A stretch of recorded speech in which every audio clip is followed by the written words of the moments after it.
Hi, I'm Nicole and I'm a fake fan. Hi, Nicole. Hi, I'm Calvin, and I'm a fake fan of these old Hollywood classics. Hi, Hi, Calvin. Calvin. Hi, my name's Triston. I'm a fake fan, and I'm kind of embarrassed to admit it, but the only movies I've seen are Nicholas Sparks adaptations. Hi, Triston. I just Today we watched the 1934 classic It From- Happened One Night, starring Clark Gable and who's the other lady? Claudette Colbert. Any relation to Stephen Colbert? Nope. Okay. Classic black and white Academy ratio film.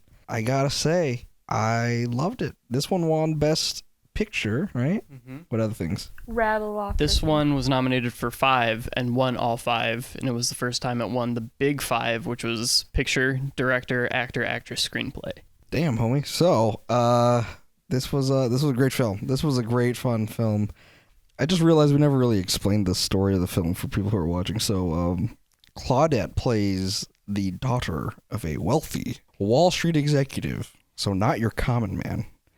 And she is having her marriage annulled by her father because her father doesn't want her to marry this other rich dude, this aviator type dude, some hotshot.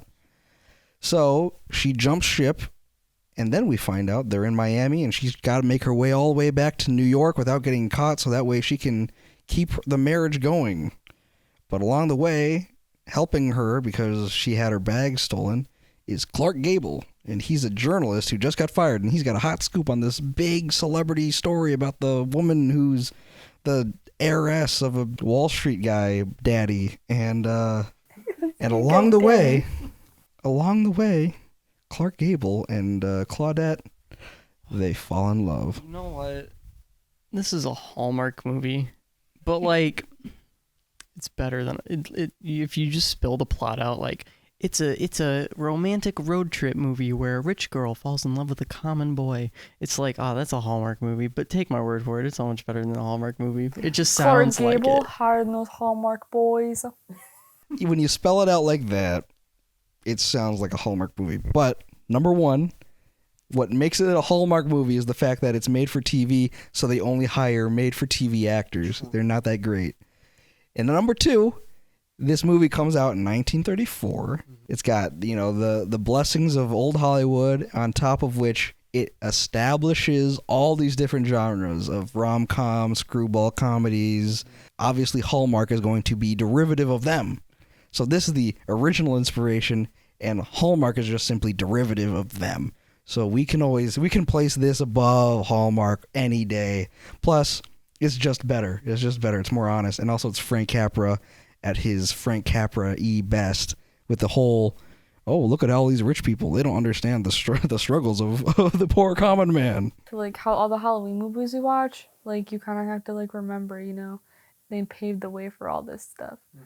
So like when you watch it, you'll be like, I'm watching the original one. Hallmark could never, because it's not a cliche. It's literally what everything else is based off of. For a movie that's 70, 80 years old, like it still has more charm, more humor than any Hallmark movie could ever have. Well, I'm a fake fan of a lot of these old Hollywood classics. You tell someone that you're in the film industry, or you make films or videos, and then they expect you to know all films. So number one, I don't know too many popular 80s movies, as we've seen in the show so far, but I also don't know a lot of the old classics either. So it's like, I just, at the end of the day, I just feel like I like making videos and I don't know how to make actual films.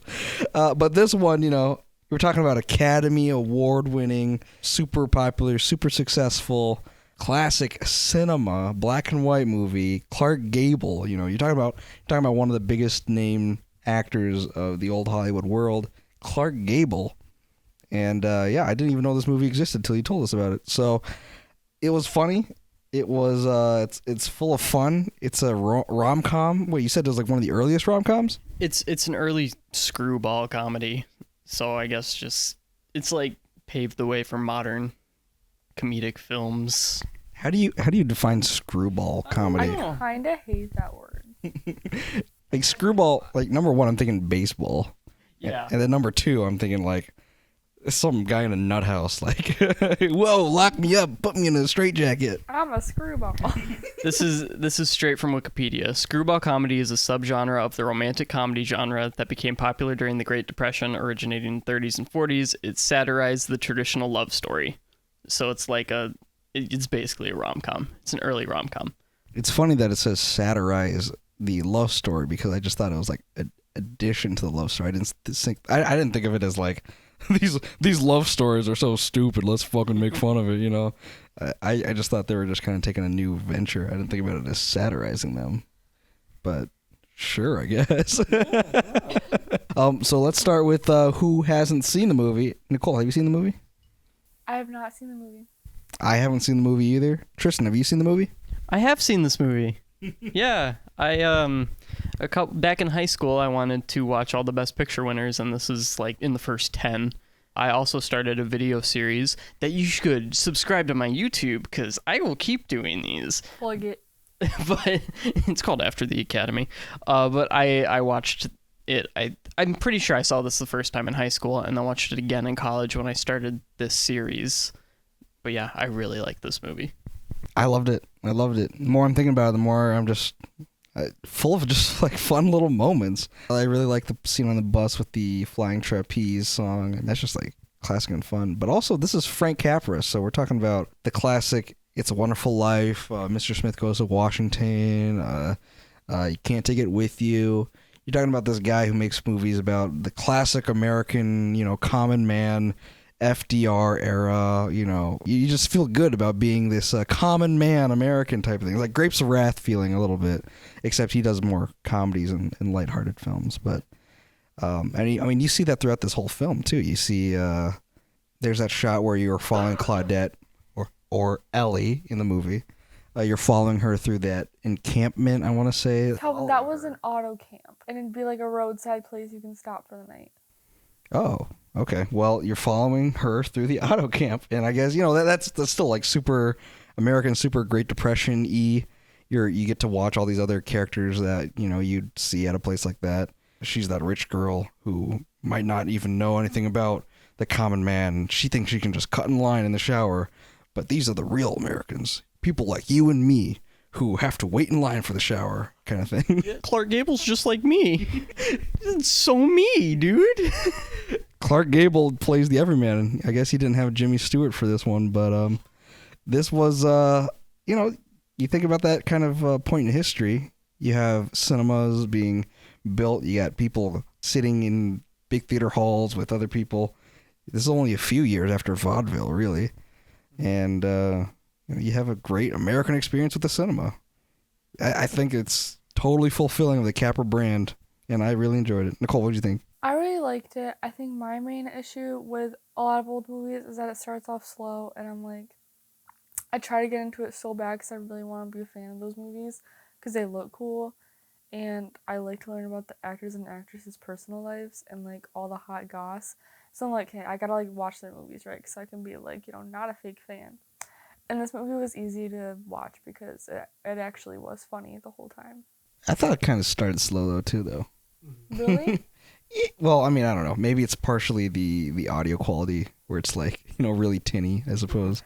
I feel like, too, a lot of old movies, like, really focus in on dialogue, so you do have conversations that are longer than, like, a conversation in movies now, because people, like, want to get to the point, or, like, get to the things, or see the things happen. So I feel like in the old days, they, like, stretched out the conversations, because, like, dialogue was so important, because it was black and white. Like with E.T., you start with a spaceship opening up, and there's no dialogue. There's no dialogue, but you're like, whoa, what's going on? I'm watching, I'm getting all of my information visually. But then with this, it's like, I'm on a boat, we're in a room, two people are talking, and they're telling me a lot of information that I kind of have to piece together. Yeah. She's married? He's annulling their marriage? I have to keep these details in the back of my head until the next few scenes when I kind of figure out what's going on. This is too much for me. My attention span is too short for this. Yeah, this one felt a little slow. Okay, I could see that, because the beginning jokes, too, are kind of subtle. Nicole, are you specifically like a fake fan of Clark Gable and all that kind of stuff? Maybe I don't know much about Clark Gable. I have, like, other actors I'm definitely, like, a fake fan of. Clark Gable wasn't really one that I like know like his personal life, but I've never seen the movies. That's always my issue. Is like I know about their life and I could tell you about their drama, but I really haven't seen any of their movies. But yeah. So you're more into like the 30s and 40s celebrity scene than like the actual. Okay. That's fair. I can respect that. Dig that. But that definitely plays into like just that kind of possibility of being a fake fan of a lot of those things, because you love seeing their pictures of them and the posters of them. But it's like, have I actually seen the movie? Well, it's really hard to get their movies, and it's hard now. But you don't want to get caught in that trap. No, I'm like honest about it. I'm like they're boring sometimes. I'll be honest. Like I love Charlie Chaplin. I think Charlie Chaplin is like an icon to me, and I think I've only seen like 2 of his movies. So I'm a fake fan of Charlie Chaplin. Damn, which ones have you seen? I've seen The Gold Rush and The Great Dictator, and I think that's it. I've seen a couple of his shorter ones. That's all you need to see. Well, I also really want to see City Lights. They're all on HBO, so I need to see. You haven't seen The Kid? I haven't seen The Kid. Bro, okay. You really only have to see The Dictator, to be honest. Look, you can't. Sound one. You can't be Charlie Chaplin in our stage production of Singing in the Rain. Of Singing in the Rain. You know what's even worse? I share a birthday with the guy. I was like, I should be a filmmaker. I share a birthday with Charlie Chaplin.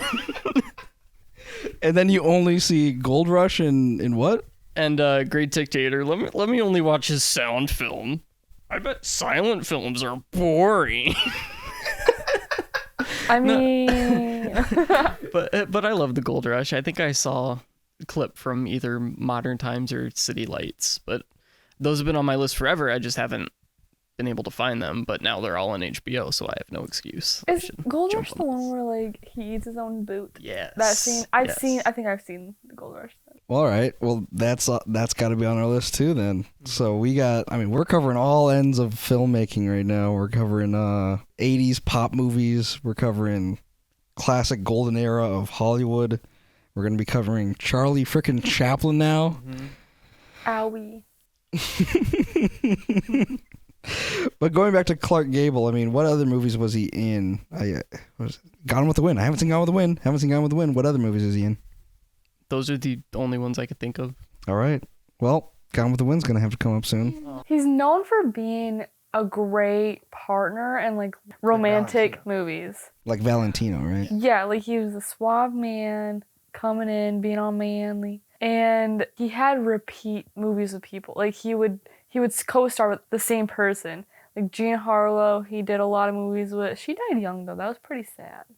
Her and Clark Gable were shooting a movie and they had 90% done. And they still finished it with like a double, like in like film scenes, so, like you wouldn't know it was like a double. Yeah, and Clark said it was like really freaking weird. I guess the only thing I can think of is Star Wars. If they just got somebody else to play Princess Leia, and be like, Why didn't they just AI Jean Harlow into the movie? What are you guys talking about? That's sad though, because she was young and then everyone called her like the baby and like. He was in a movie with Marilyn Monroe called The Misfits. That was her last movie. Oh yeah. Wow. Her last full movie. He's starring in a lot of people's last movies. What are you trying to say, Calvin?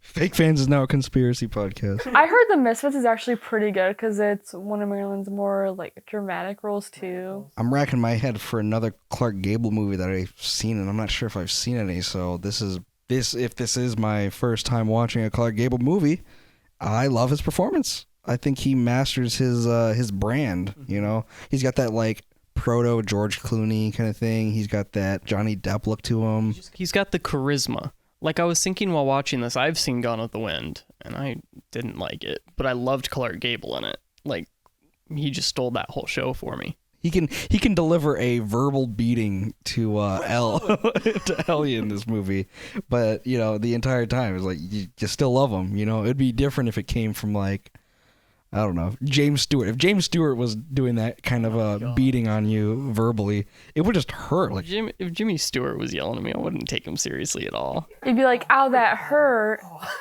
But Clark Gable, you're like, "Ow, okay." Ow, daddy. Is Clark Gable old Hollywood daddy? Yeah. You know, I think so. I think so. Yep. I think that's totally fair. Also, yeah, he's hot. Just the characters are more fun. Like even the side characters, you know, all the guys on the bus that are singing the greatest trapeze song. You know, each one who wants to take a verse. Each one is just so full of character. You know, even the bus driver had character, kind of like a Sam Raimi movie. Then there's there's that guy who helps them, the hitchhiking. You know, the guy that picks them up when they're hitchhiking and ends up stealing their luggage. That guy, you know, he's fun. Everyone was fun. Everyone had so much character. Yeah.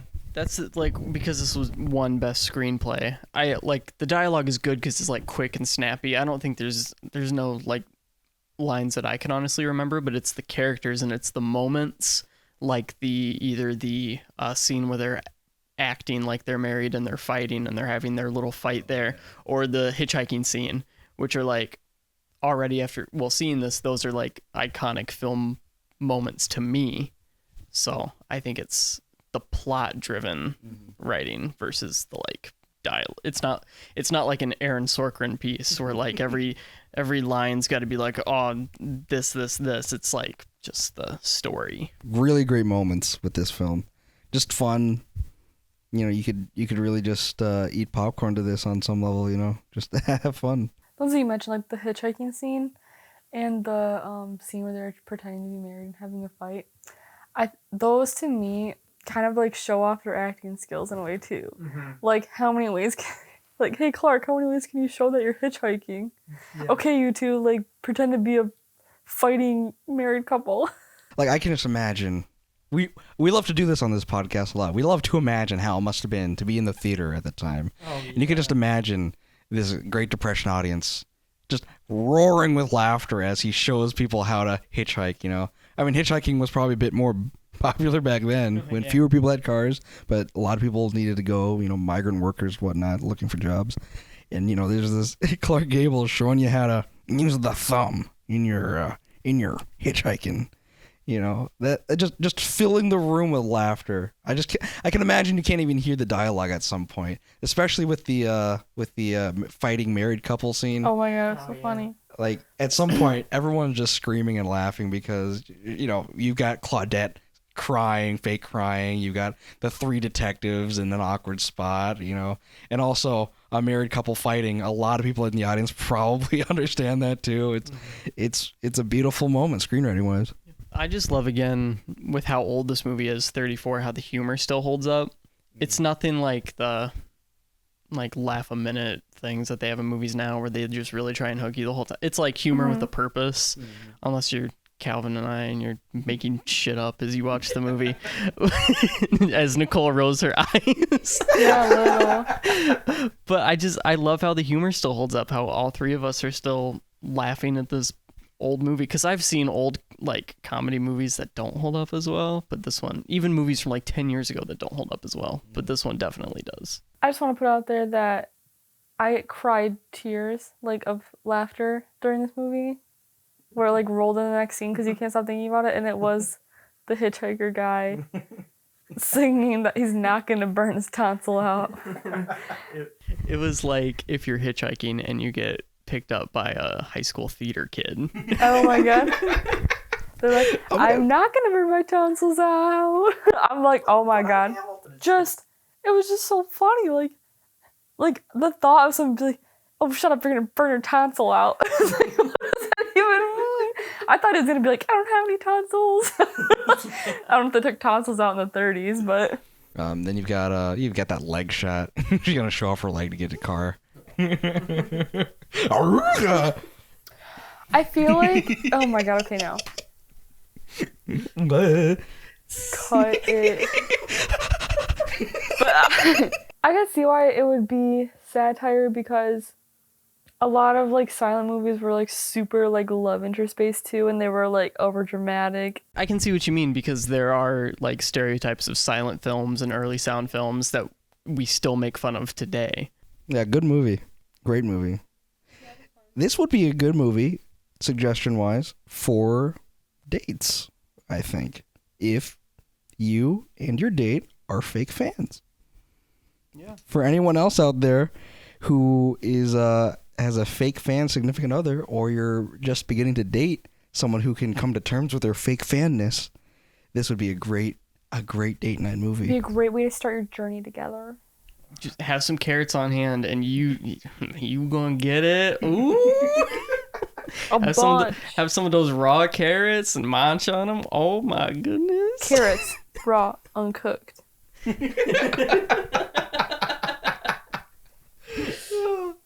Yeah. Maybe we have to think about Fake Fans Anonymous. You need a support buddy, right? Yeah. You Like need a sponsor. There's Yeah, sponsors. you need a sponsor. So this would be a great date movie with your sponsor. They'll support you, all right. They'll support you. Keep yourself accountable. Watch this movie together. It happened one night. It could happen for you. I'm glad to be your guys' third wheel support buddy. I appreciate it. You keep us on the straight and narrow. We're how many weeks are we now? At least according to the podcast, we are week, I want to say six. Also, I just want to say, like, in general too, but especially this, because I know the 30s movies are so boring. I know they can be so boring, and I know they can produce some fake fan thoughts. But listen, this is a great movie to like get your feet wet and just like try it. Mm-hmm. It is a good it's a good appetizer movie because trust me, watching the Best Picture winners, like I saw the first one, it's a silent film and it was actually really good, and then it was just a slog up until getting to this point. Like this was the first sound Best Picture winner that I was like, oh hell yeah, now we're in it. Now we're into some good movies, but this is a good starting point, I would say.